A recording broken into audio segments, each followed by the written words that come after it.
Hola a todos, les damos la bienvenida una vez más a este tiempo de meditación de la palabra de Dios que apartamos cada día para sumergirnos en las escrituras y recibir de parte de nuestro Padre eterno palabras de amor, palabras de sabiduría, palabras que nos edifican y que nos ayudan a crecer. Mi nombre es Carlos Muñoz y como representante de la Iglesia Iré, saludo a todos aquellos que nos escuchan a través de este medio, a los amigos, a los familiares, a los oyentes, a todos aquellos que cada día anhelan recibir de parte de Dios una palabra que levanta, que fortalece y que nos ayuda a comprender y a mirar el camino que debemos andar. Quiero invitarles a que escuchen este audio hasta el final, que lo compartan con otras personas, que le den me gusta y que se suscriban a nuestro canal para seguir aprendiendo más y más de la palabra de Dios. Vamos a continuar entonces el día de hoy con el libro de Mateo, el Evangelio de Mateo, que ya lo empezamos en el capítulo anterior.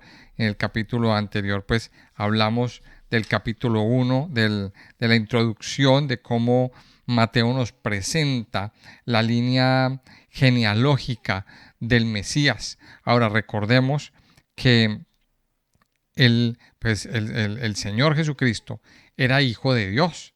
Él no era un hijo, digámoslo así, no era un hijo biológico de José, pero legalmente sí era hijo de José, o sea, José tenía la paternidad del Señor. Y, y Mateo nos demuestra cómo esa paternidad legal que demuestra aquí en esa genealogía, pues nos da a decir que él es el verdadero heredero, el heredero legítimo al trono de David. Ahora, usted podrá decir, pero no hay más herederos. Pues resulta que es que el heredero toma su lugar cuando el anterior se muere y el Señor Jesucristo no se ha muerto. O sea que el reinado de él sigue en vigencia. El reinado del Señor Jesucristo todavía sigue vigente. Y esto es muy, muy especial. Mateo capítulo 1 nos relató también el nacimiento del Señor Jesucristo y nos mostró, nos empieza a mostrar cómo las profecías en él se empiezan a cumplir. Y esta es otra de las cosas que hace Mateo de una forma muy, muy magistral y de una forma muy sabia. Mostrarnos también que en el Señor hay un cumplimiento profético. Él hace una recopilación de todas las profecías hechas en el Antiguo Testamento y cómo se van cumpliendo una tras otra en la persona del Señor Jesucristo, en la persona del Mesías. Vamos a mirar hoy en el capítulo 2, entonces, una enseñanza bastante especial. Dice, cuando Jesús nació en Belén de Judea, en días del rey Herodes, vinieron del oriente a Jerusalén unos magos, diciendo, ¿dónde está el rey de los judíos? ¿Qué ha nacido? Porque su estrella hemos visto en el oriente y venimos a adorarle. Oyendo esto, el rey Herodes se turbó y toda Jerusalén con él. Y convocados todos los principales sacerdotes y los escribas del pueblo, les preguntó dónde había de nacer el Cristo.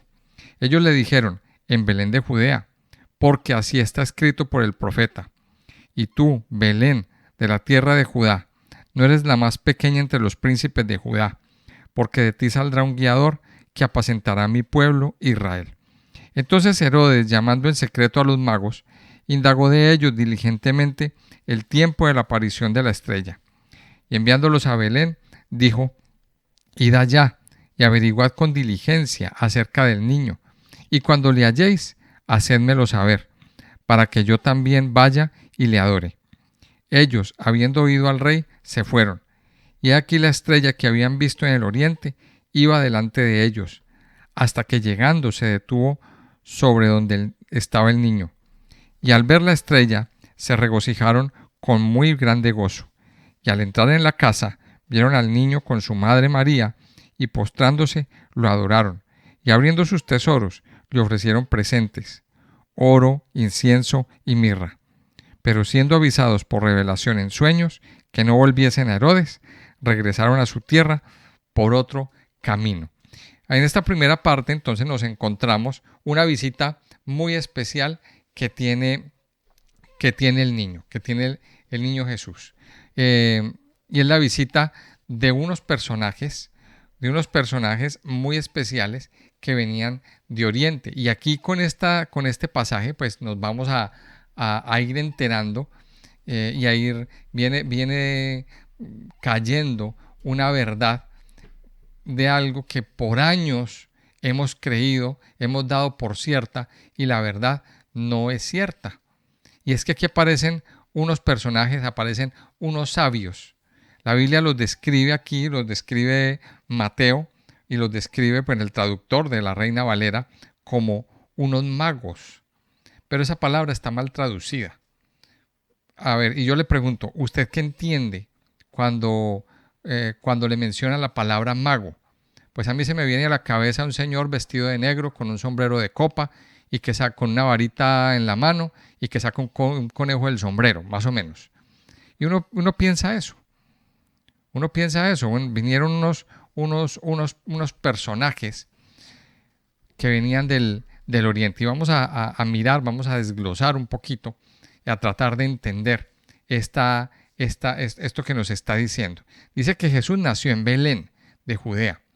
Resulta que Belén, bueno, primero, en la Biblia nada pasa por casualidad. No hay casualidades para el Señor. Belén es la tierra natal del rey David.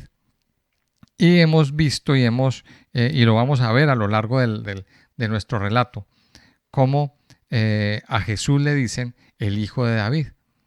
Y casualidad, no hay casualidades. Jesús también nace en Belén porque él es hijo de David, porque él es descendencia de David. Y eso también hace parte de una profecía que más adelante la citan los sabios que el rey Herodes consultó. Dice que cuando Jesús nació en Belén de Judea, en días del rey Herodes, vinieron del oriente a Jerusalén unos magos, unos sabios. Entonces aquí entra en juego, aparece este personaje Herodes. Y aparecen también los sabios. ¿Por qué les digo los sabios? Porque esta versión está mal traducida. Aquí la tradujeron como magos, pero realmente eran sabios. Y aquí nos vamos a dar cuenta de que ni eran reyes, ni eran tres. La Biblia no nos dice nunca en este pasaje, que es el único donde lo menciona, no nos habla de que eran reyes. Tampoco nos dice que eran tres. Y tampoco nos dice los nombres.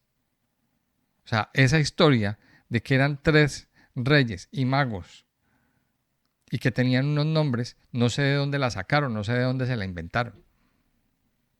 Y entonces aquí empezamos a desvirtuar todas esas tradiciones que han llegado a nuestras vidas y a nuestros relatos y que las damos por ciertas. La Biblia nos dice que conoceremos la verdad y la verdad nos hará libres. Y esto es muy importante. Y aquí la primera lección: no dejarnos creer de las tradiciones populares y dar por cierto que la Biblia dice.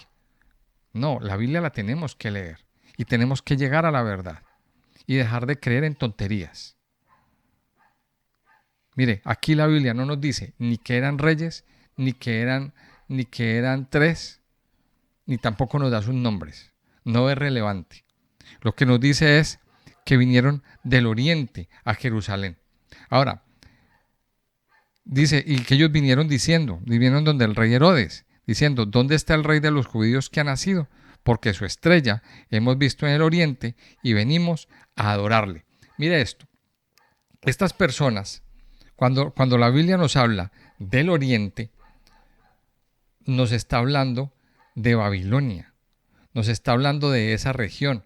Babilonia, Persia, lo que hoy en nuestro siglo XXI conocemos como Irak e Irán. Más o menos esa zona. Más o menos esa zona, a esa zona se refieren como el Oriente. Ahora, recordemos que hubo un exilio un exilio del pueblo de Israel a Babilonia. Y unos regresaron, eso lo vemos y lo encontramos cuando estudiamos el libro de Esdras y el libro de Nehemías. Pero también hubo unas personas que se quedaron. Ahora, los que se quedaron estaban mal, eran pecadores, eran carnales. No, ellos decidieron quedarse porque querían esperar al Mesías. Estas personas, este es un grupo de personas que decidieron quedarse en Babilonia, quedarse en Oriente y decidieron centrarse a estudiar la palabra de Dios, a estudiar las señales de los cielos, a estudiar las profecías. O sea, estas personas no eran personas paganas. Estas personas no eran unos hombres que estaban sumergidos en el paganismo y en el esoterismo y en ver lo que pasaba en las casas de las estrellas. No. Estamos hablando de personas que tenían su corazón puesto en el Señor y puesto en las Escrituras. De hecho, aquí aparece una profecía, porque dice que ellos llegaron diciendo, ¿dónde está el rey de los judíos que ha nacido? Preguntarle al rey Herodes, porque su estrella hemos visto en el oriente y venimos a adorarle. Y para entender este punto tenemos que remitirnos en el Antiguo Testamento al libro de Números, al capítulo 24. En el libro de Números capítulo 24 es la parte donde hay un hombre llamado Balac que contrata a un hombre llamado Balaam, a un sacerdote, a un brujo, un hechicero llamado Balaam, para que venga y maldiga al pueblo. Este hombre Balaam recibe una unción de parte de Dios, recibe una palabra de parte de Dios mismo, y él recibe una profecía. Y mire lo que dice Números 24, 17. Miremos el 16. Dijo, el versículo 16, dijo el que oyó los dichos de Jehová y el que sabe la ciencia del Altísimo, el que vio la visión del Omnipotente, caído, pero abiertos los ojos. Lo veré, mas no ahora. Lo miraré, mas no de cerca. Saldrá estrella de Jacob y se levantará cetro de Israel y herirá las sienes de Moab y destruirá a todos los hijos de Set. Será tomada Edom, será también tomada Seir por sus enemigos, e Israel se portará varonilmente. De Jacob saldrá el dominador y destruirá lo que quedare de la ciudad. Mire esto que tenaz. Mire, y aquí en el versículo 17 sale una profecía mesiánica. Y si usted la mira bien en la Biblia, si usted está leyendo la Biblia conmigo, verá que aparece la palabra estrella en mayúscula. Dice, saldrá estrella de Jacob y se levantará cetro de Israel. O sea que los sabios siempre interpretaron este pasaje como que iba a aparecer una estrella, una señal en el cielo. Y estos sabios todo el tiempo estaban investigando, estaban mirando los cielos, estaban revisando a ver si aparecía algo extraño en el horizonte. Y un día apareció una estrella, un día apareció una señal. O sea que aquí tenemos otra lección. Mire, estar atentos a las señales que aparecen de parte de Dios. Ahora, no quiere decir esto que entonces ahora nos vamos a poner a mirar el cielo y a examinar los astros y a examinar qué pasa con esta estrella y con la alineación de los planetas y con... No. Es simplemente estar atento en el espíritu a las señales que el Señor permite que aparezcan. Estos hombres estaban atentos y cuando vieron la señal, cuando percibieron por el Espíritu que esta era la estrella que Dios estaba anunciando en la profecía, salieron en pos de ella y dijeron, aquí está, este es el Mesías, este es el que estábamos esperando. Y salieron desde el oriente. ¿Y a qué venían? Dice en el versículo 2 que venían a adorarle. Dice entonces ahí en el pasaje que Herodes se turbó, que el pueblo se turbó. ¿Por qué Herodes se turbó? Porque es que estos hombres llegaron diciendo, es que ya nació el rey de los judíos. Herodes se turba porque empieza a tener celos. Herodes se turba y entonces empieza a crear como una especie de estrategia para seducirlos, una aparente espiritualidad, donde les dice, ay, sí, qué bueno que nació el niño, pues entonces vayan ustedes y averigüen y me dicen para yo también ir y adorarle. Pero Herodes tenía otra intención. Herodes tenía otra intención. Estos hombres entonces llegan a donde está el niño, donde está la familia, y mira lo que sucede. Mira lo que sucede, dice el versículo 10, y al ver la estrella se regocijaron con muy grande gozo, y al entrar en la casa vieron al niño con su madre María, y postrándose lo adoraron, y abriendo sus tesoros le ofrecieron presentes, oro, incienso y mirra. Pero siendo avisados por revelación en sueños que no volviesen a Herodes, regresaron a su tierra por otro camino. Dice que estos hombres llegaron y entraron en la casa. Si miramos bien el lenguaje, aquí no nos habla ni de un establo ni de un pesebre. Nos dice específicamente la palabra casa. Casa. O sea que esto desvirtúa otra mentira que a nosotros nos metieron creyendo que estos hombres habían venido 7 días después del nacimiento del Señor. No, no, no. El camino desde el oriente hasta Jerusalén se tardaba mucho tiempo. Algunos estudiosos creen que aproximadamente entre unos 5 y 6 meses de viaje. Es un camino largo. O sea que cuando ellos llegaron a ver al niño, ya tenía aproximadamente unos 6 meses de nacido, más o menos. Y ellos llegaron a una casa, lo recibieron en casa. Pero mire que aquí hay algo bien particular. Dice que cuando vieron al niño con su madre, se postraron y lo adoraron. Cuando la Biblia nos habla de adoración, nos habla también implícitamente una de las expresiones de la adoración es el postrarse, es el rendirse, el doblar la rodilla, doblar las rodillas.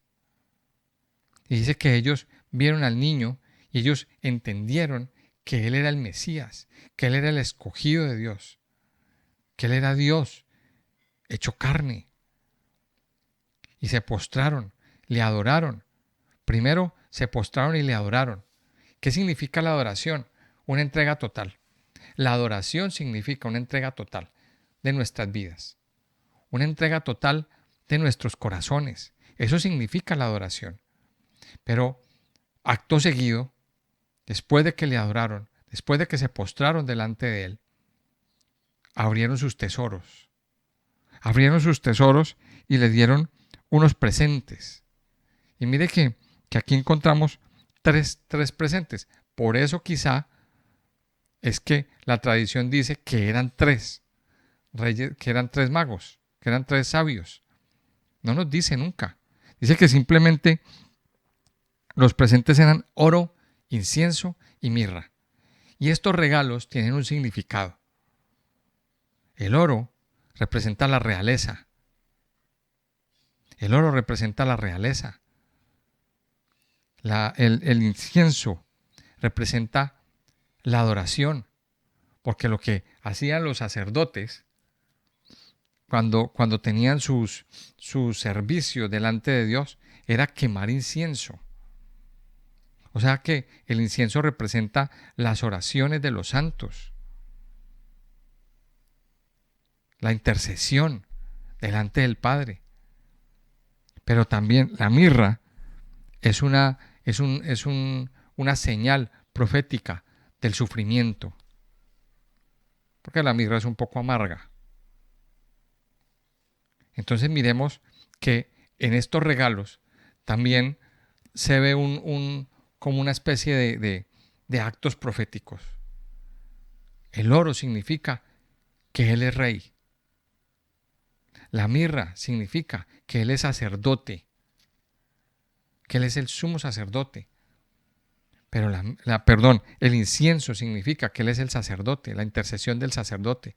Y la mirra representa la muerte, el sufrimiento de la muerte. Proféticamente, estos hombres estaban dando una señal también a nivel profético. Pero también miremoslo, interpretémoslo de otra forma. Cuando adoramos al Señor, cuando le entregamos al Señor nuestras vidas, cuando Él ha tocado nuestras vidas y nos entregamos a Él, pues también tenemos que aprender a honrarle con nuestros bienes. También tenemos que aprender a honrarle con nuestros ingresos, con nuestras finanzas. Tenemos que aprender a honrarle de todas las maneras posibles. Proverbios capítulo 3 nos da una enseñanza. Honra a Jehová con tus bienes y con las primicias de todos tus frutos. Parte de la adoración que nosotros le damos al Señor tiene que ver con ofrecerle nuestros recursos. Ahora, no quiere decir con esto, y no me malinterprete, que yo estoy pidiendo que usted tiene que entregar todo. No. No se trata de entregar todo, porque entonces estaríamos hablando de un Dios injusto que le está quitando todos los recursos. No estamos hablando de eso. Estamos hablando de reconocimiento de que si Dios a nosotros nos dio provisión durante este mes, con un sueldo, con una paga, con una pensión, con un dinerito con el que nos sustentamos. Y si usted es consciente que esa bendición viene de parte de Dios, de que Dios le ha dado bendición a usted en el lugar donde se congrega, en el lugar donde está alimentándose espiritualmente, pues entonces lo que el Señor pide es solamente el diezmo. Esto es bíblico. El 10%. El Señor también pide ofrenda. Aprenda a ofrendar. Sea libre para ofrendar. Sea libre para darle a Dios lo que a Él le pertenece. Y cuando nosotros damos delante de Dios, el Señor nos libera, nos sana. Dice Malaquías capítulo 3. Trae todos los diezmos al alfolí y haya alimento en mi casa. Probadme ahora en esto. Si no, abriré las ventanas de los cielos y derramaré bendición hasta que sobreabunde, y reprenderé por vosotros al devorador. Lo dice la palabra. Cuando usted es libre para dar, el Señor derrama bendición. Ahora, estos hombres recibieron revelación de parte de Dios. Estamos hablando de que eran hombres justos, eran hombres temerosos de Dios. Eran unos hombres temerosos de Dios, que recibieron de parte de Dios esa palabra que los guió, que los llevó hasta el Mesías, que los llevó hasta el Salvador del mundo, y le adoraron, le sirvieron. Vamos a continuar con la lectura en el versículo 13. Dice: después que partieron ellos, he aquí un ángel del Señor apareció en sueños a José y dijo: levántate y toma al niño y a su madre y huye a Egipto y permanece allá hasta que yo te diga, porque acontecerá que Herodes buscará al niño para matarlo. Y él, despertando, tomó de noche al niño y a su madre y se fue a Egipto y estuvo allá hasta la muerte de Herodes, para que se cumpliese lo que dijo el Señor por medio del profeta, cuando dijo: de Egipto llamé a mi hijo. Herodes entonces, cuando se vio burlado por los magos, se enojó mucho y mandó matar a todos los niños menores de 2 años que había en Belén y en todos sus alrededores, conforme al tiempo que había inquirido de los magos. Entonces se cumplió lo que fue dicho por el profeta Jeremías, cuando dijo: voz fue oída en Ramá, grande lamentación, lloro y gemido, Raquel, que llora a sus hijos, y no quiso ser consolada porque perecieron.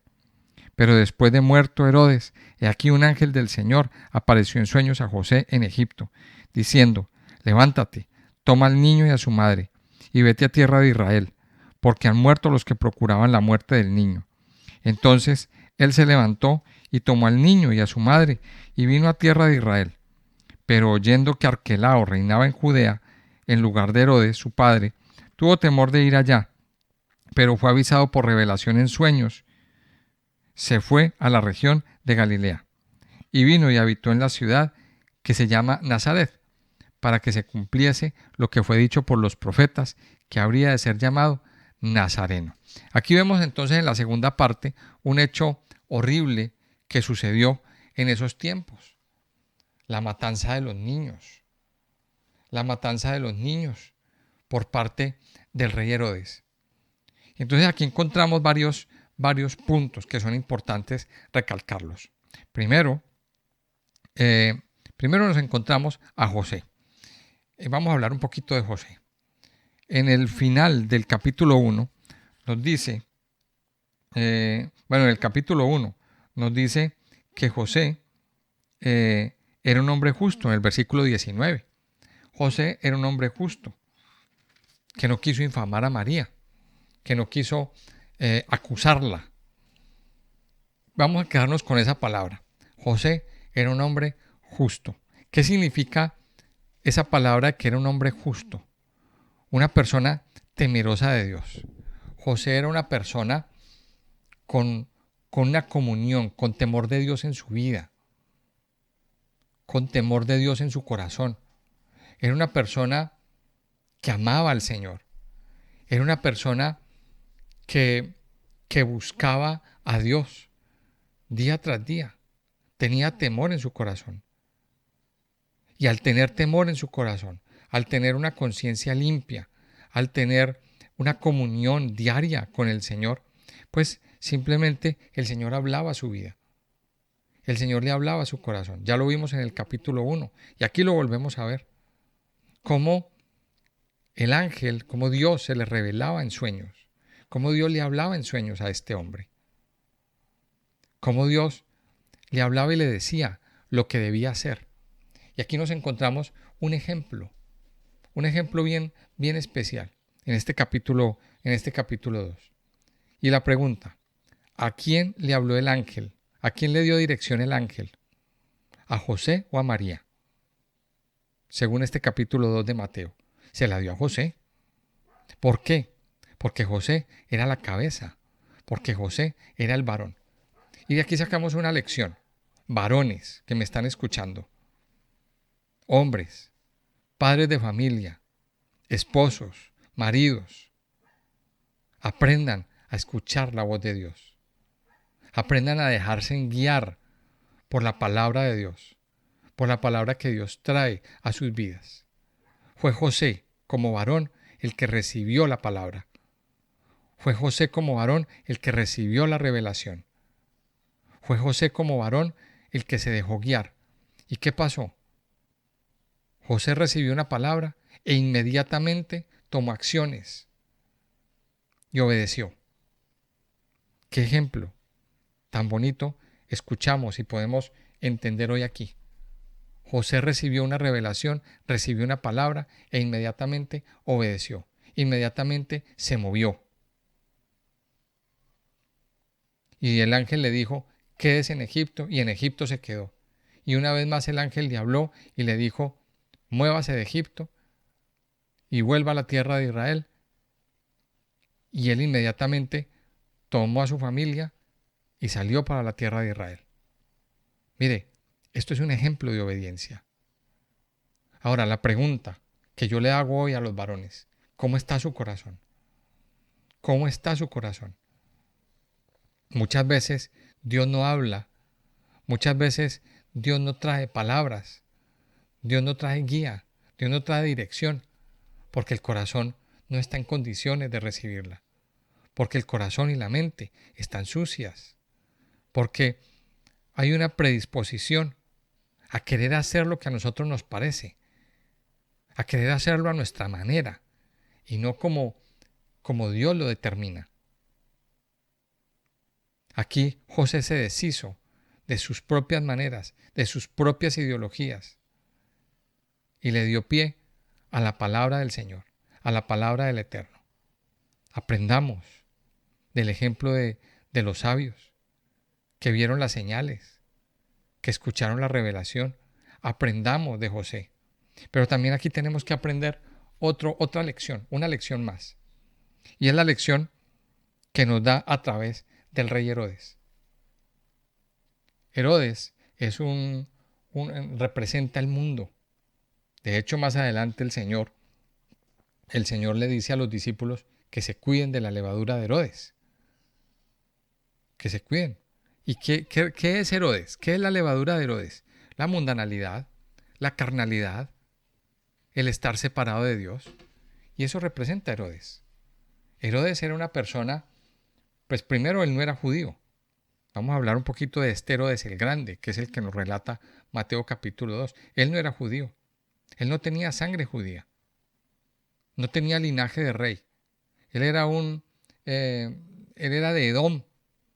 Y por estar congraciado, por ser amigo y por ser amigo de los romanos y del emperador, por ese enchufe que tenía, por esa palanca, pues terminó siendo el gobernante el rey de los judíos.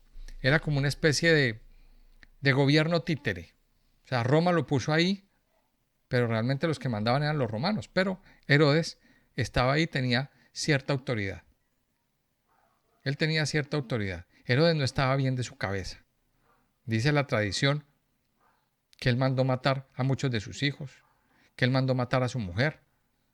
Él estaba como medio rayado, él no estaba bien, él no estaba en sus cabales. Hacía cosas para callar su conciencia. Hacía obras, grandes obras de ingeniería. Era un poquito exagerado a la hora de construir. Y entonces ahí encontramos, cuando vamos a Israel, nos encontramos las grandes construcciones de Herodes. La tumba del Herodión, que eso es una cosa inmensa de grande. El palacio de Masada, grandísimo. En Cesarea Marítima construyó un complejo de ocio y como una especie de hotel para los soldados romanos, como un centro de ocio para que ellos se divirtieran, para que ellos tuvieran allá sus descansos, su cuartel general. Allá también hay un palacio de Herodes. Bueno, hay una cantidad de cosas. Construyó el templo, construyó una fortaleza Antonia al lado del templo. O sea, muchas construcciones fueron hechas, exageradas. Entonces pensemos en esto. Herodes es lo mundano, Herodes es lo carnal. Y Herodes tenía un objetivo: acabar con el Señor. Porque tenía miedo de que el Señor le arrebatara su trono. Porque él era el único rey. Y vamos a pensar, ¿cuántas cosas de Herodes a lo mejor hay en el corazón del hombre? El hombre, con su ego, gobierna su propio corazón, gobierna su vida. Trata de callar su conciencia a través de obras, a través de cosas, a través de actos, a través de muchas cosas. Pero también no suelta el trono de su corazón. Y cuando se le dice que es Jesús el que tiene que ocupar el trono, pues simplemente lo saca. ¿Cuántas veces hemos tenido corazón de Herodes en nuestra vida? Y no soltamos el trono, no soltamos el control de nuestras vidas. Herodes es el espíritu que se opone a la voluntad de Dios. Herodes es ese espíritu que se opone a que el Señor Jesucristo gobierne en nuestra vida, en nuestra casa, en nuestro matrimonio, en nuestro corazón. Eso representa a Herodes. Pero, sin embargo, después de todo eso, después de tanto odio, después de tanta ira, después de tantas construcciones, de todo eso, Herodes muere. Pero el Señor sigue vivo. Ahora, después vinieron otros Herodes, que son los descendientes, que también tomaron el título de Herodes. Herodes Arquelao, Herodes Agripa, bueno, varios. Pero sin embargo, todos esos Herodes murieron y el Señor permanece para siempre. Vamos a aprender de estas lecciones el día de hoy. Vamos a aprender de estas lecciones. Fueron unas lecciones bien importantes, bien interesantes, que el Señor nos ha dado en este capítulo 2 de Mateo. Vamos a pedirle al Señor que nos dé unos ojos abiertos como los de los sabios, que nos dé un corazón como el de José, dispuesto a escuchar la voz de Dios y dispuesto a obedecer. Y vamos a pedirle al Señor que nos cuide de ese espíritu de Herodes que quiere venir a engañarnos, que quiere venir a dañarnos, que quiere venir a engatusarnos con palabras bonitas, pero lo que quiere realmente es matar al Señor en nuestra vida. Que nosotros, que en nuestro corazón no adoremos al Señor. Padre Santo, te damos gracias en este día, Señor, en esta mañana. Gracias por permitirnos un día más venir delante de ti, escuchar tu voz, escuchar lo que tienes para nosotros cada día, cada momento, mi Señor. En este día, Señor, nosotros nos inclinamos delante de ti. Reconocemos que tú eres Dios, que tú eres el Rey, el enviado de Dios, que enviaste al Mesías, al Señor Jesucristo, a la tierra, a morir en nuestro lugar. Ayúdanos, Señor, a tener nuestros ojos abiertos, nuestros sentidos abiertos, a ver las señales, a entender las señales en los cielos, las señales en la tierra, las señales que tú mismo nos has dicho que nos ayudarán a identificar las cosas que van a pasar, que van a suceder. Ayúdanos, Padre, a ser esas personas justas, esas personas que están en comunión, estamos en comunión contigo. Ayúdanos a seguir el ejemplo de José. El ejemplo de José que tenía comunión, que era una persona temerosa de Dios y recibió esas revelaciones de parte de Dios. Y así como las recibió, obedeció y no puso ninguna pega, no puso ninguna oposición para que estas cosas llegaran. Padre Santo, ayúdanos a tener en nuestro corazón una actitud de obediencia. Ayúdanos, Padre, a tener una actitud humilde. Reconocer que tú eres el Rey, que tú eres el que manda, el que gobierna en nuestras vidas, el que gobierna en nuestros corazones. Padre, gracias, porque a través de Mateo podemos también entender que todas las profecías se cumplieron en el Mesías, en el Señor Jesucristo. Gracias, Padre Dios, por la obra de Cristo en nuestras vidas. Permite, Señor, que esa obra siga ejerciéndose, ejecutándose en nosotros. Permite, Padre Santo y poderoso, que cada día nosotros podamos dejarnos guiar por lo que el Señor dice en su palabra que tenemos que hacer. Padre, te pedimos que nos guíes. Te pedimos que guíes nuestro caminar, que guíes nuestra vida y que nos protejas de todo espíritu que quiere venir a engañarnos, que quiere venir a engatusarnos, que quiere venir a engañarnos con palabras bonitas. Pero lo que quiere realmente es no perder el trono.